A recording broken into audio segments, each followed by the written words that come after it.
Саламатсыздарбы? Мурдурок сайтына катталуу бүгүнкү темабыз.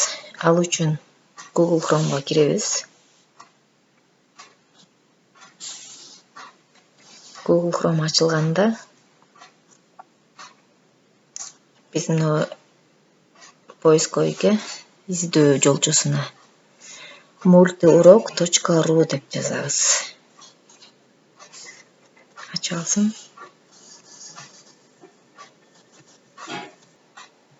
Ушул жерге поисковикке multiurok.ru деп жазабыз. multiurok.ru деп жазабыз. Анан бизге ушул терезе ачат. Биз бул жерден зарегистрироваться дегенди тандайбыз. Биз катталышыбыз керек. Катталуу үчүн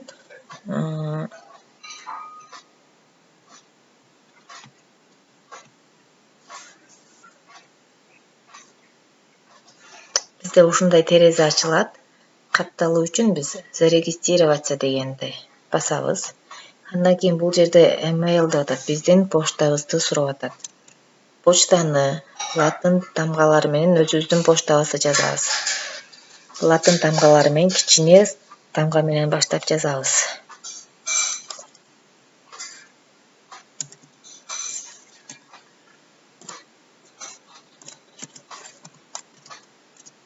Айсека Мейлова @mail.ru.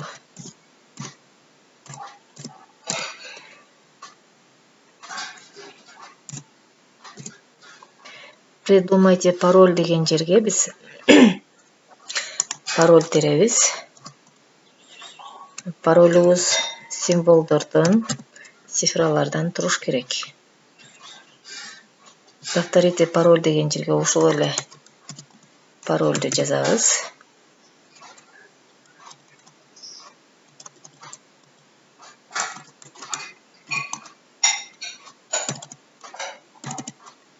Я учитель дегенди басып, андан кийин получить свой сайт деген басабыз.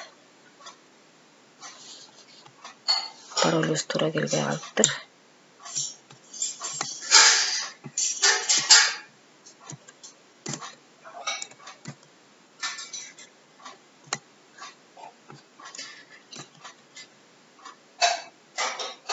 Жаңы пароль коеюн. 1,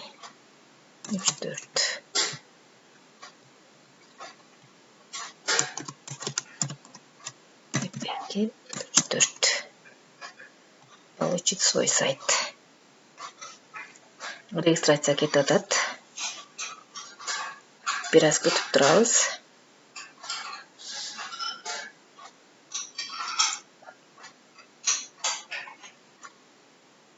Бизде ушул терезе ачылат. Мына жерде ушул парольду сактап калайынбы, жокпу дейт. Эгер кааласаңыздар сохранить, эгерде кааласаңыздар нет. Сохранитьти басып койсок, биз дайыма киргенде дароо эле ушул өзүбүздүн сайтыбызга кирип кетет. Ошондуктан сохранить дегенди басып коебуз. Бизге ушул терезе ачылды. Мына жерде биз идентификационный код менен эле турат. Эми биз өзүбүз жөнүндө маалыматты добавить информации о себе деген жерди басып, информация толтурабыз өзүбүз жөнүндө.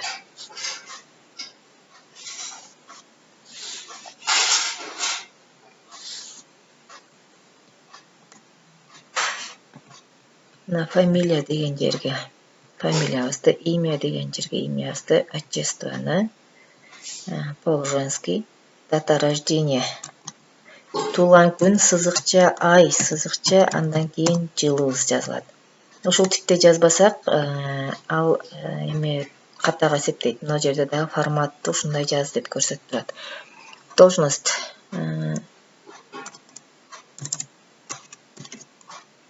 математика, информатика мугалими дейин.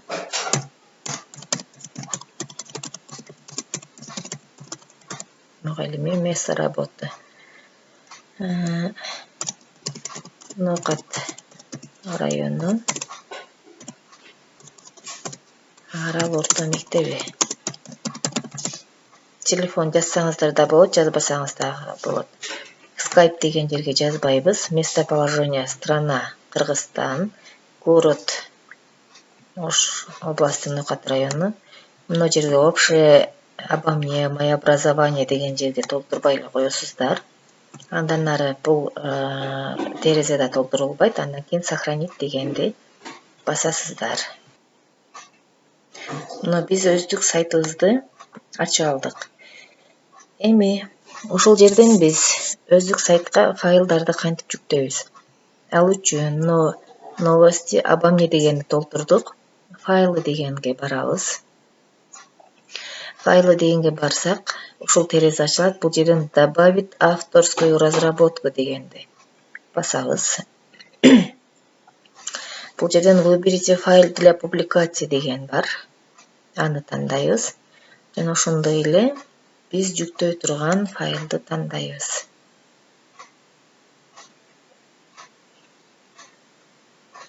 Мисалы үчүн математика 5-класс деген открыть. Мына жерден ушул 100% болуп, ушул файлдын аты мына жерге жашыл болуп жазылып калат. Ошого чейин күтөбүз.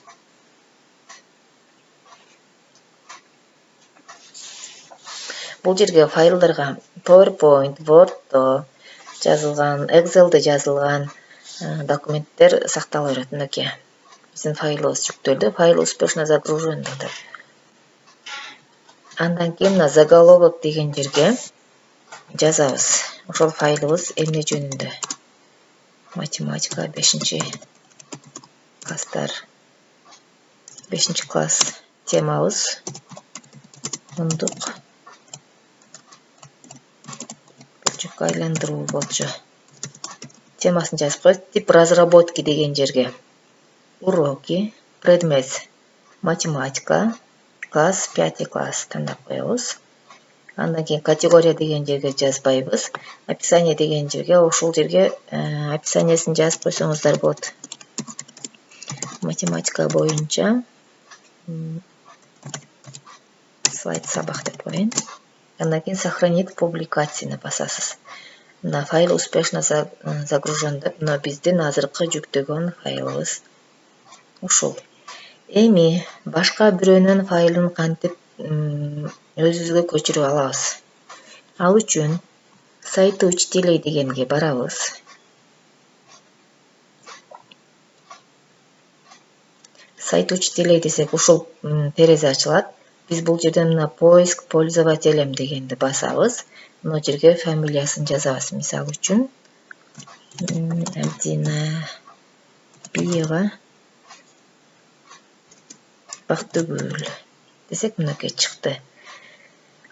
Ошол колдонуучунун сайтына киребиз. Ал үчүн ошол өзүн басабыз. И ушул жерден файлы дегенди тандайбыз. Мынакей.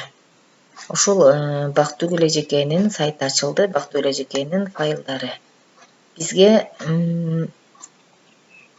бөлчөктөрдүн тең күчтүүлүгү деген тема керек болду. Ушул теманы басабыз. Мына реклама чыгат бизде. 5 секундда күтүп туруп, мына жерде закрыть деген чыгат азыр. Закрытьты басабыз. Мына Бактыгүлдүн сабагынын иштелмеси көрүнүп турат. Бир аз төмөнгө түшсөк, мына жерде скачать деген чыгат. Скачать дегенди басабыз. Мына жерде 10 секундда күтүп турабыз. Ушул жерден бизге азыр ушул файлды көчүрүп алуу үчүн ссылка берет. Мына ваша ссылка для скачивания деген. Ушул биз көчүрө турган ссылка. Ушул ссылканы бастык. Бизге азыр файлды көчүрүп берет. Мынакей биз ала турган файл. Көчүп атат азыр. Көчүп бүтсө мен сиздерге көрсөтөйүн.